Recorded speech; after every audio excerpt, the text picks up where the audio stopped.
You've been walking through life like prey, apologizing, explaining, seeking approval from people who don't deserve your explanation. That ends today, because I'm going to show you something most men will never understand: how to build an aura so dangerous that people feel your presence before you even speak. This isn't about being loud. It's not about aggression or theatrics. It's about becoming the kind of person others instinctively fear to cross, the kind who commands respect without demanding it, the kind who operates in silence but leaves everyone wondering what you're thinking. Machiavelli understood this. He knew that power isn't given, it's taken through strategic dominance. And today, you're going to learn his darkest psychological tricks, the ones that separate the rulers from the ruled, the wolves from the sheep. Most people spend their entire lives trying to be liked.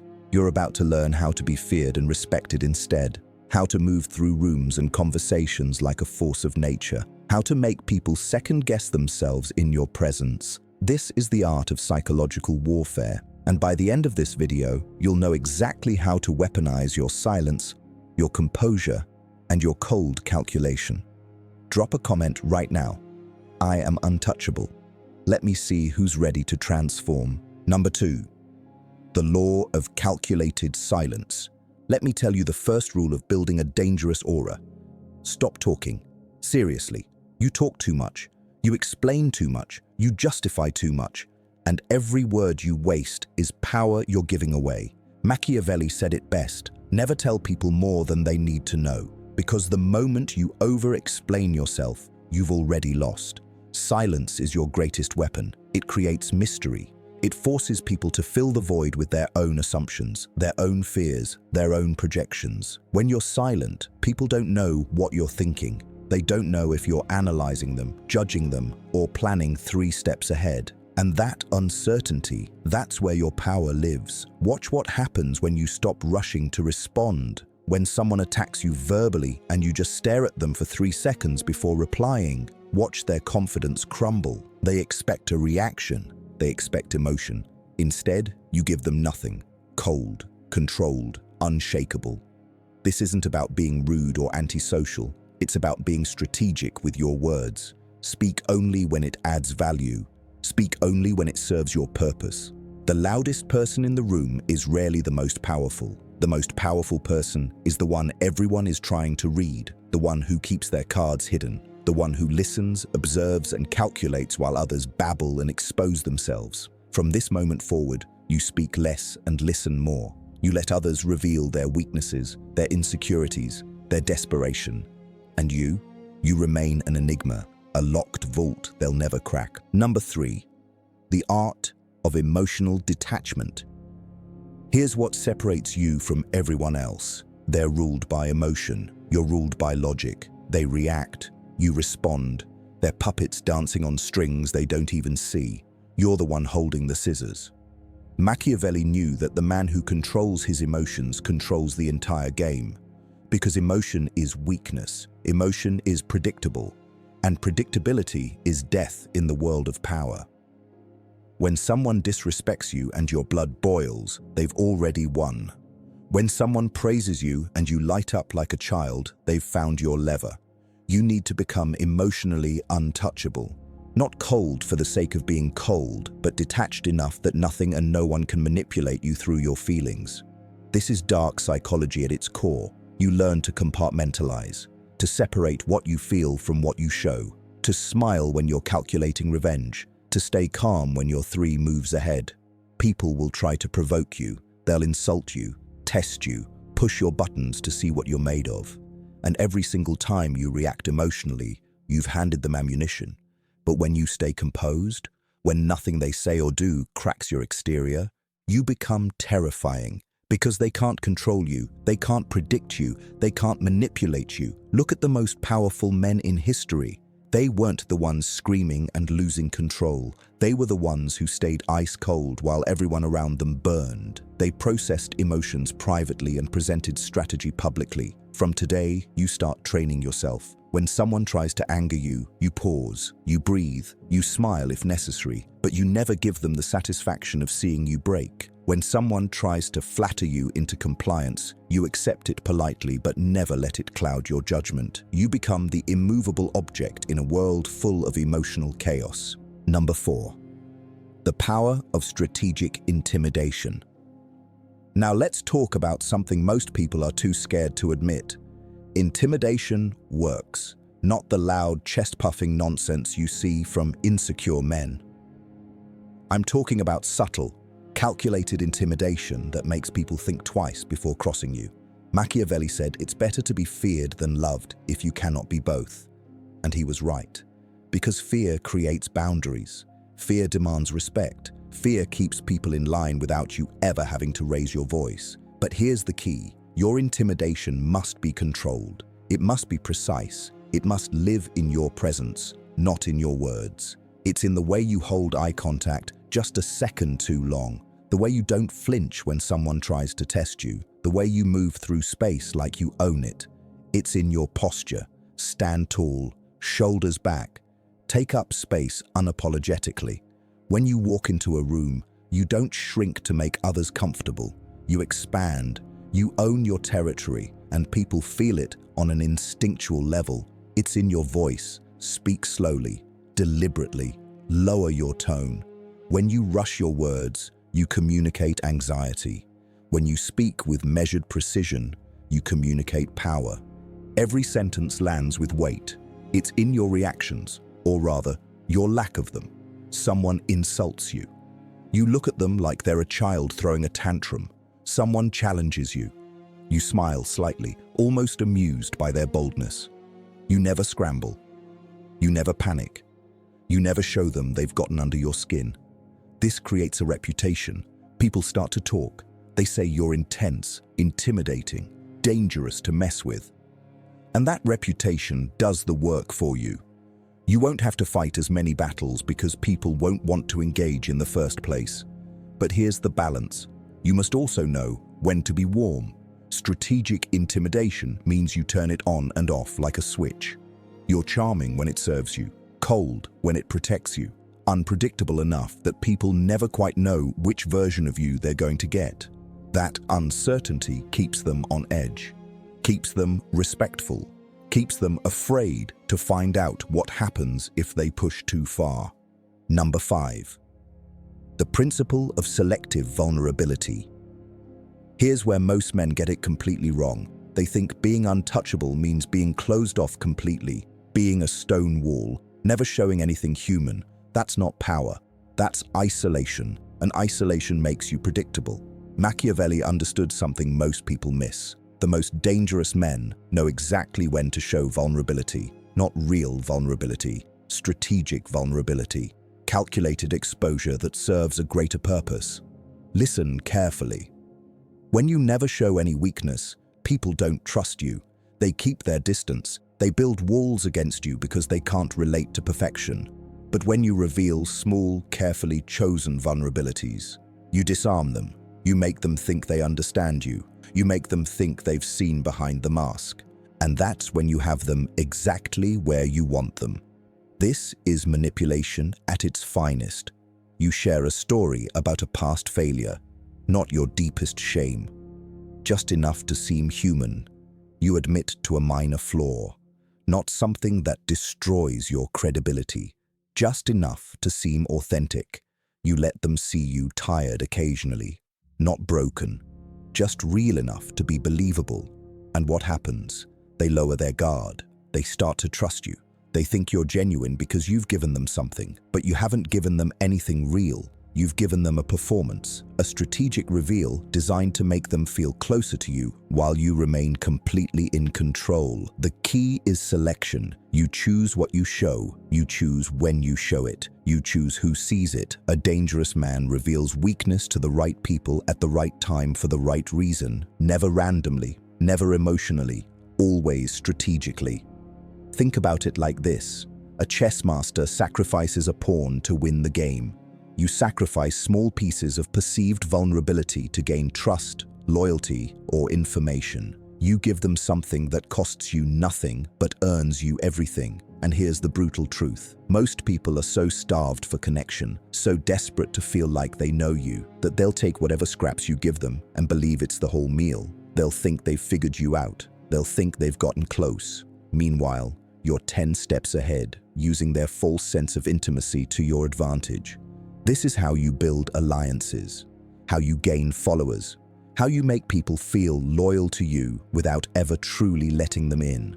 You control the narrative. You control the relationship. You control everything. Drop a comment. I reveal only what serves me. Let me see who's playing at this level. Number 6. The doctrine of calculated unpredictability. Patterns get you killed. Routines make you weak. Predictability turns you into a target. If people can anticipate your next move, they can control you. They can manipulate you. They can stay 3 steps ahead while you think you're leading. Machiavelli knew this better than anyone. He wrote that a prince must be like a fox and a lion. The fox to recognize traps, the lion to frighten wolves, but above all, he must be unpredictable. Because the moment your enemies think they know you, they've already won. So here's what you do starting today. You break every pattern in your life. You become impossible to read, impossible to predict, impossible to pin down. Sometimes you're generous, sometimes you're ruthless, sometimes you're warm and approachable, sometimes you're cold and distant. Not because you're unstable, because you're strategic. You're training people around you to never assume anything about you. One day you respond to a text immediately. The next day you take 12 hours, not because you're playing games, because you're establishing that your time and attention operate on your terms, not theirs. One day you're the life of the conversation, engaging and charismatic. The next day you're quiet and observant in the corner. People start to wonder which version is the real you. The answer? Both. Neither. All of them. You contain multitudes and you show different faces depending on what the situation demands. This keeps people off balance. They can't figure you out. They can't put you in a box. They can't develop a strategy to deal with you because they never know which version of you they're going to encounter. And that uncertainty, that's your armor. When you're predictable, people know how to hurt you. They know your triggers, they know your schedule, they know your weaknesses, they know exactly where to apply pressure. But when you're unpredictable, they're shooting in the dark. They waste energy trying to figure you out while you're executing your plans with precision. Here's a perfect example. Sometimes, when someone disrespects you, you respond with overwhelming force. You shut it down immediately and brutally, but other times, you completely ignore it. You act like they don't even exist. Now they're confused. Now they don't know what gets a reaction from you and what doesn't. Now they're afraid to test you because they have no idea which version they'll get. This is psychological warfare. You're not just unpredictable in your actions. You're unpredictable in your rewards and punishments. Sometimes you acknowledge people's efforts. Sometimes you don't. Sometimes you're available. Sometimes you vanish for days. You train everyone around you to understand that access to you, attention from you, and approval from you are rare and valuable. Not because you're being difficult, because you're being strategic. You're creating scarcity. You're creating value. You're creating an aura that says, you cannot figure me out, you cannot control me, and you cannot predict what I'll do next. That makes you dangerous. That makes you powerful. That makes you untouchable. Number 7. The mastery of social perception management. Let me tell you something that will change everything. Reality doesn't matter. Perception is reality. It doesn't matter who you actually are. What matters is who people think you are. And if you're not controlling that narrative, someone else is. Machiavelli understood this at the deepest level. He knew that appearing virtuous was more important than being virtuous, that seeming powerful was more valuable than possessing power, because people respond to what they perceive, not what's real. So you need to become a master of perception management. You need to architect how people see you with the precision of a sculptor chiseling marble. Every interaction is a brushstroke. Every word is calculated. Every silence is intentional. You're painting a portrait of yourself in their minds, and you control every detail. First, understand this. People are lazy observers. They don't dig deep. They don't analyze. They take surface-level information and construct entire narratives around it. So you give them carefully selected data points and let them fill in the rest. You want to be seen as competent. You don't talk about your competence. You casually drop reference to results. You mention problems you've solved without explaining how hard they were. You make excellence look effortless, because the moment you try too hard to prove something, you've revealed insecurity. You want to be seen as connected. You don't name drop desperately. You mention in passing that you spoke with someone important. You reference conversations like they're routine. You make it clear that access to powerful people is your normal, not your achievement. You want to be seen as dangerous. You don't threaten. You don't posture. You simply maintain an energy that suggests consequences exist for those who cross boundaries. You let stories do the work. You let reputation build itself through whispers and observations. Here's the game within the game. You create strategic mysteries about yourself. You never give people the complete picture. You leave gaps. You let them wonder about your past, your connections, your capabilities, your resources. When someone asks where you learned something, you give a vague answer. When someone asks who you know, you smile and change the subject. When someone asks about your background, you share just enough to be interesting but not enough to be fully known. These gaps drive people insane. Humans are wired to complete patterns. When you give them an incomplete picture, their brain works overtime to fill in the missing pieces. And here's the beautiful part. They almost always fill those gaps with assumptions that make you more interesting, more powerful, more dangerous than you might actually be. They assume the mystery hides something significant. And whether it does or not doesn't matter, because their perception becomes their reality. But perception management isn't just about mystery. It's about consistency in your external presentation. You must be meticulously consistent in the image you project. If you're building an aura of discipline, you can't be seen as chaotic. If you're building an aura of strategic thinking, you can't be seen making impulsive emotional decisions. Every public action must reinforce the narrative. This means you compartmentalize ruthlessly. You have a public self and a private self. What you do in private, how you actually think and feel, stays locked away. What people see is the curated version. The strategic presentation, the character you're playing in the theater of social interaction. And yes, it's exhausting at first. Maintaining this level of control over your image takes energy, but it becomes second nature. It becomes who you are. The mask becomes the face. Now here's where it gets truly Machiavellian. You also manage perception through association. You're strategic about who you're seen with, who you align yourself with publicly, who you're photographed next to, who you mention in conversation, because people judge you by your associations. If you're constantly around high-value people, you're perceived as high value. If you're associated with success, you're perceived as successful. If you're connected to power, you're perceived as powerful. You engineer these associations deliberately.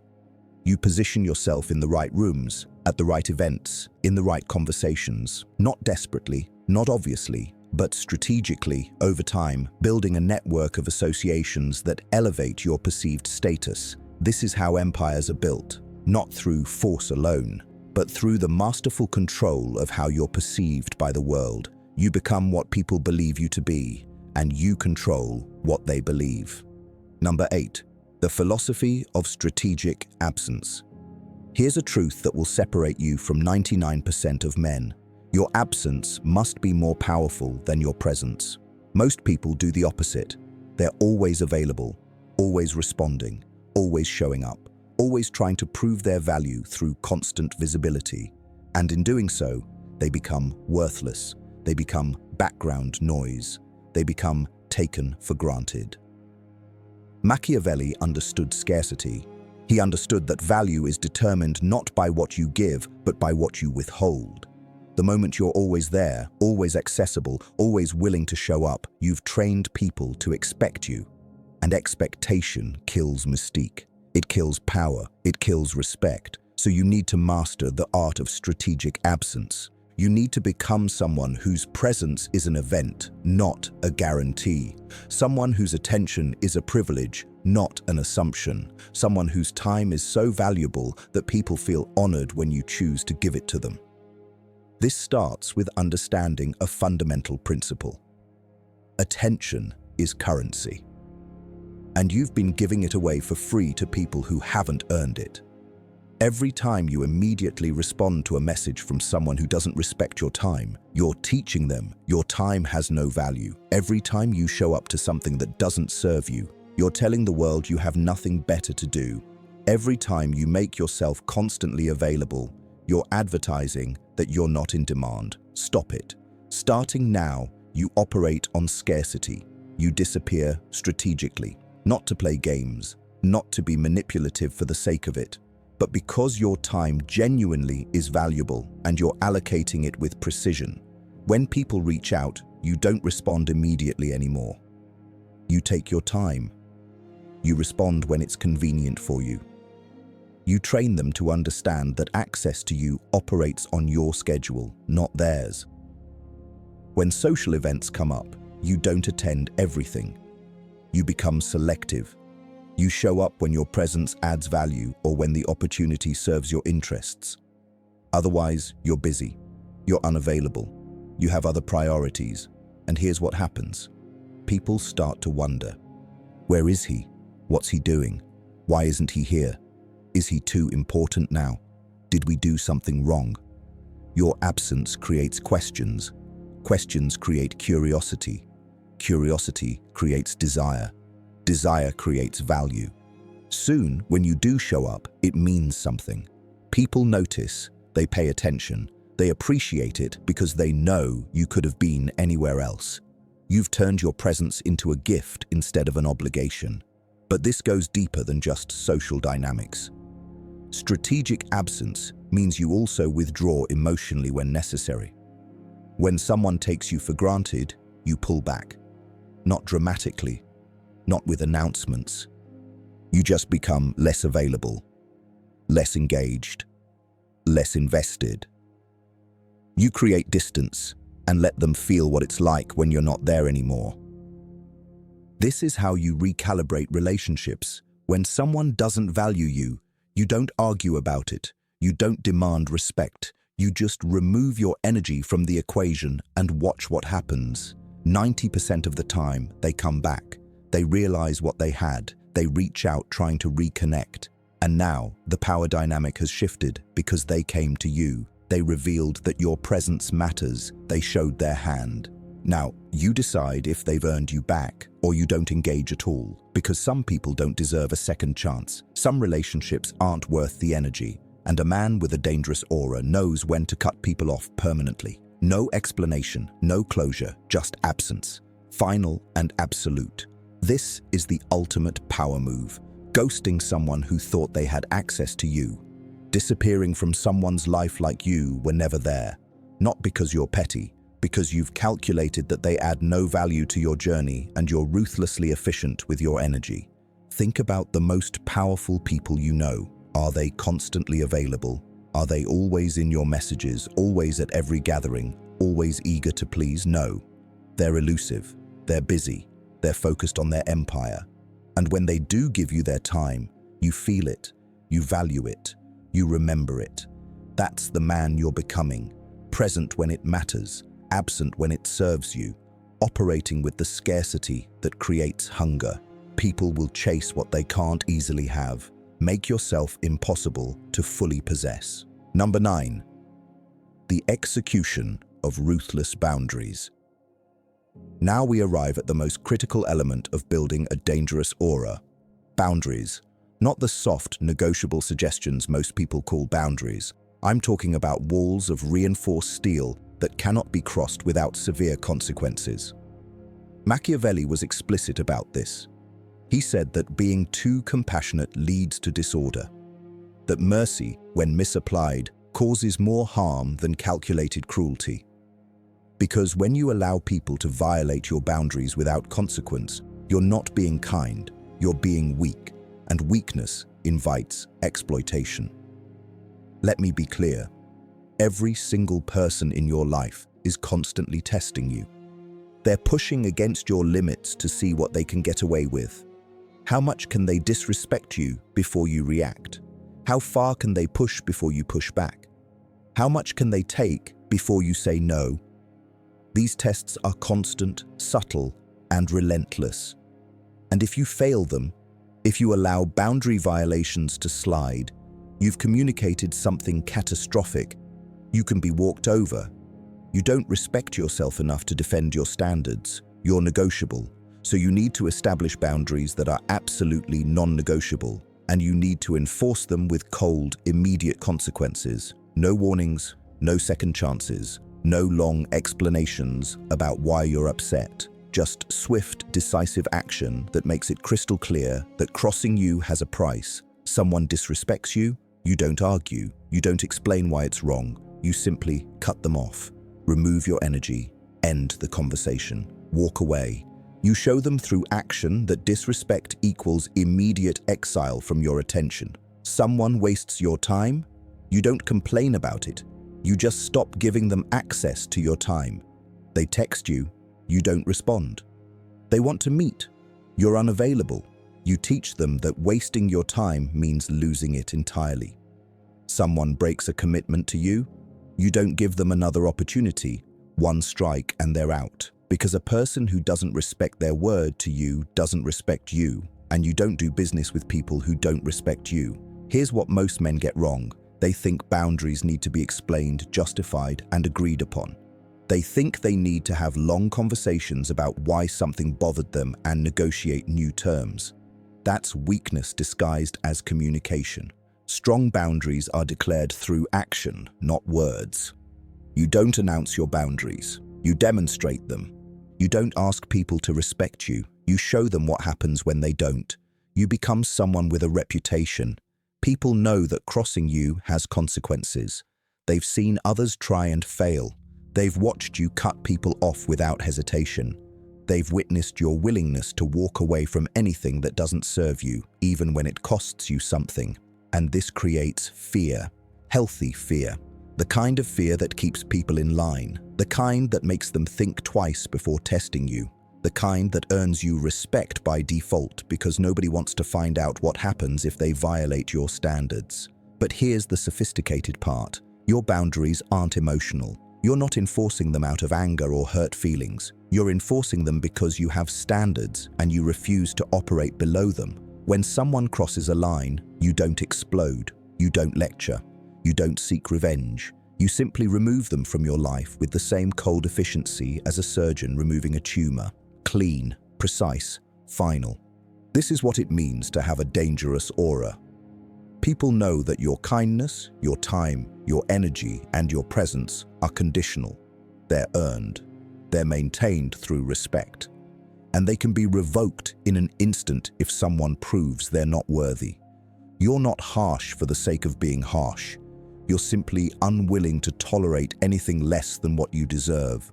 And what you deserve is respect, loyalty, and reciprocity. Anything less gets cut out immediately and without remorse. This is how you build a reputation that precedes you. People hear about you before they meet you. They know you're not someone to mess with. They know you have standards. They know you enforce them ruthlessly. And when they finally interact with you, they come correct. They show up with respect already in place because they've heard what happens to those who don't. That's power. That's control. That's a dangerous aura fully realized. Number 10. The final integration, becoming untouchable. So now you have all the pieces. The calculated silence, the emotional detachment, the strategic intimidation, the selective vulnerability, the unpredictability, the perception management, the strategic absence, the ruthless boundaries. But here's what separates the students from the masters. Integration. Anyone can learn these principles. Few can embody them. Fewer still can integrate them so completely that they become their natural state of being. That's your final challenge, to take everything you've learned and forge it into a singular, cohesive identity, to become the kind of man who doesn't have to think about these strategies anymore, because they're simply who he is. Machiavelli's greatest lesson wasn't about manipulation, it was about transformation, about becoming the prince, about elevating yourself to a level where power isn't something you pursue, but something you emanate, where your presence alone shifts the energy of every room you enter, where people feel instinctively that you operate on a different frequency than everyone else. This is the dangerous aura fully realized. You're no longer pretending, you're no longer performing.